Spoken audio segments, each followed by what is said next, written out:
Welcome to 10 minute cooking. Hi friends, welcome back to my channel. இன்றைக்கி நம்ம என்ன பார்க்க போகிறோன்னா, ஒரு சிம்பிளாக குக்கரில் சிக்கன் பிரியாணி டேஸ்ட்டாக எப்படி செய்யுதுன்னு பார்க்கலாம் வாங்க. அதுக்கு முன்னாடி என்னோடய சேனலை சப்ஸ்கிரைப் பண்ணாதவங்க மறக்காமல் சப்ஸ்கிரைப் பண்ணிக்கோங்க. வாங்க வீடியோக்குள்ளே போகலாம். நான் பிரியாணி ஐட்டம்னு நிறையா பண்ணியிருக்கேங்க. முட்டை பிரியாணி, மஷ்ரூம் பிரியாணி, வெள்ளை சுண்டல் பிரியாணி, இப்போ சிக்கன் பிரியாணி பண்ணியிருக்கேங்க.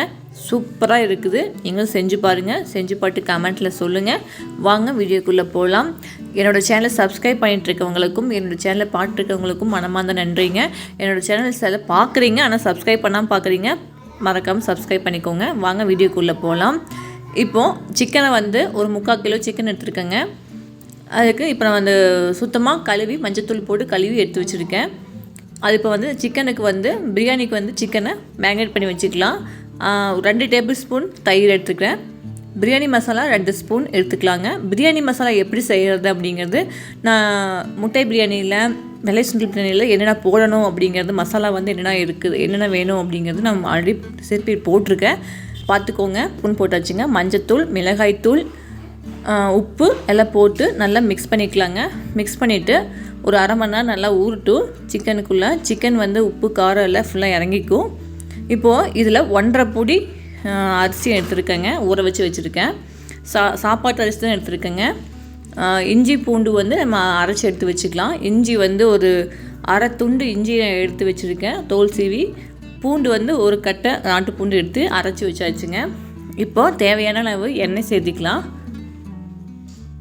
எண்ணெய் சேர்த்திட்டு 2 ஸ்பூன் நெய் சேர்த்திக்கலாங்க.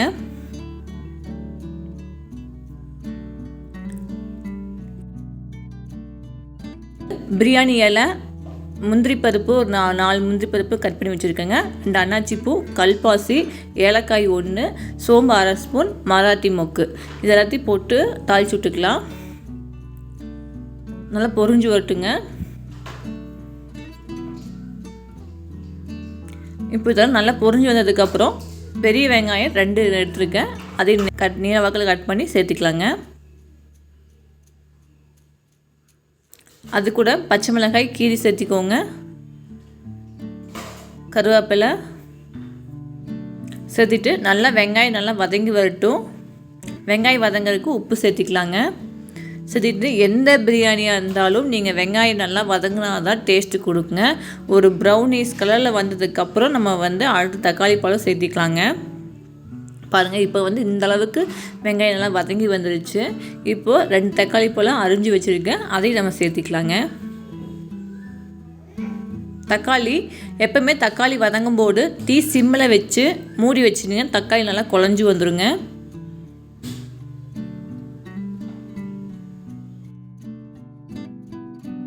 இப்போ பாருங்கள், தக்காளி நல்லா வதங்கி வந்துருச்சு.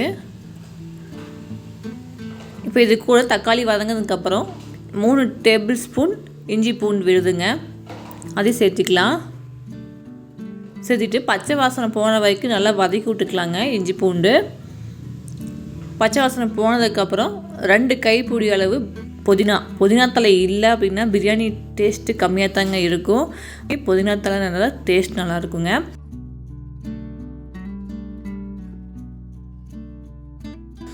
ஒரு கைப்பிடி அளவு கொத்தமல்லி தழை, இதையும் போட்டு 2 நிமிஷம் நல்லா வதக்கி விட்டுக்கலாங்க. பிரியாணி மசாலா ஒரு 3 டேபிள் ஸ்பூன் எடுத்து வச்சுருக்கேன். கொஞ்சமாக மிளகாய்த்தூள் அதையும் நான் எடுத்து வச்சுருக்கேங்க. அதாவது மிளகாய்த்தூள்னால் குழம்பு மிளகாய்த்தூளுங்க, சரிங்களா. 1 ஸ்பூன் மிளகாய்த்தூள், 3 டேபிள் ஸ்பூன் பிரியாணி மசாலா போட்டு நல்லா வதக்கி விட்டு 2 நிமிஷம் அப்படியே வதங்கிட்டுங்க. இப்போ நம்ம சிக்கன் மேரினேட் பண்ணி வச்சு பார்த்தீங்களா, அதையும் நம்ம சில்லு சேர்த்திக்கலாம். சேர்த்திட்டு ஒரு கலர் கிளறி விட்ருங்க.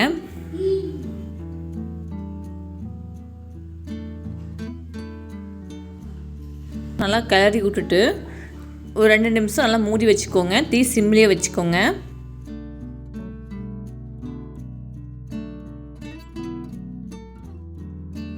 இப்போ பாருங்கள், 2 நிமிஷத்துக்கு அப்புறம் தண்ணி நல்லா விட்டு வந்துடுச்சு சிக்கனு. இப்போ இது கூட நம்ம அரிசி சேர்த்திக்கலாங்க.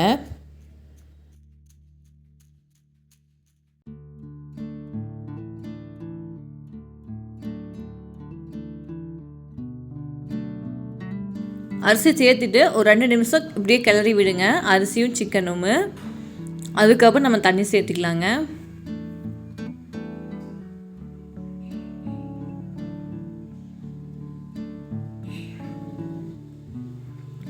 இப்போ நான் 1.5 புடி அரிசிக்கு 3.25 அரிசி தண்ணி ஊற்றிருக்கேங்க. கரெக்டாக இருக்குது. உப்பு பார்த்துக்கோங்க, நம்ம ஆல்ரெடி வெங்காயத்துக்கு போட்டிருக்கிறோம், பார்த்துட்டு நீங்கள் கொஞ்சம் சேர்த்துக்கோங்க. இது கூட அரை எலுமிச்சி சாறை கடைசியில் புழிஞ்சிக்கோங்க, எனக்கு கசப்பு வந்துடும். கடைசியில் புழிஞ்சு விட்டுக்கலாங்க. புழிஞ்சு விட்டு ஒரு கிளறி விட்டுக்கலாங்க.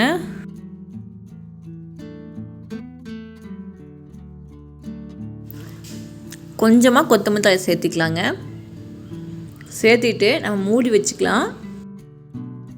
கொதிச்சு வரட்டும், அதுக்கப்புறம் நம்ம விசில் போட்டுக்கலாங்க. இப்போ பாருங்கள், நல்லா கொதிச்சு வந்துடுச்சு. இப்போ ஒரு கிளறி விட்டுட்டு நம்ம விசில் போட்டுக்கலாம். ஏன்னா நம்ம அடியில் பற்றி போயிடும். அதனால் கொதிச்சதுக்கப்புறம் ஒரு கிளறி விட்டு மூடி வச்சிட்டோம்னா ஒரு விசில் வந்தாலே போதுங்க. சாப்பாடு சிக்கன் சூப்பராக அருமையாக பஞ்சு போல் சிக்கன் சூப்பராக வெந்துடுங்க. ஒரு விசில் விட்டால் போதுங்க. ஒரு விசில் வந்ததுக்கப்புறம் அடுப்பு ஆஃப் பண்ணியாச்சு. இப்போ விசில் போனதுக்கப்புறம் பார்க்கலாங்க. சூப்பராக ஒரு ஸ்மெல்லுங்க. ஓப்பன் பண்ணி பார்க்கலாங்களா? சூப்பராக வந்திருக்குது. சிக்கனு சாப்பாடு நல்லா ஃபுல்லாக வெந்து வந்திருக்கு. இது கூட நீங்கள் மேலே நெய் கூட கொஞ்சமாக சேர்த்திட்டு நீங்கள் சாப்பாடு கிளறி விட்டுக்கலாம். சரிங்களா? பாருங்கள், சூப்பராக இருக்குது. அவ்வளோதாங்க. ரொம்ப சிம்பிளாக ஈஸியாக பண்ணிடலாம் சிக்கன் பிரியாணி. நம்ம கடையிலேயே டெய்லி வாங்கி சாப்பிட்றதுக்கு இது மாதிரி வீட்டில் செஞ்சு குழந்தைங்களுக்கு கொடுங்க.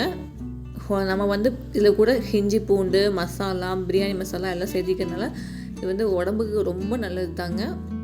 நம்மளே வீட்டில் செஞ்சு கொடுத்துலாம் ஈஸியாக பண்ணிடலாம். அடுத்த வீடியோவில் வேறு ரெசிபியோட லைக் பண்ணுங்க, ஷேர் பண்ணுங்க, கமெண்ட் பண்ணுங்க, சப்ஸ்கிரைப் பண்ணுங்க. பாய்.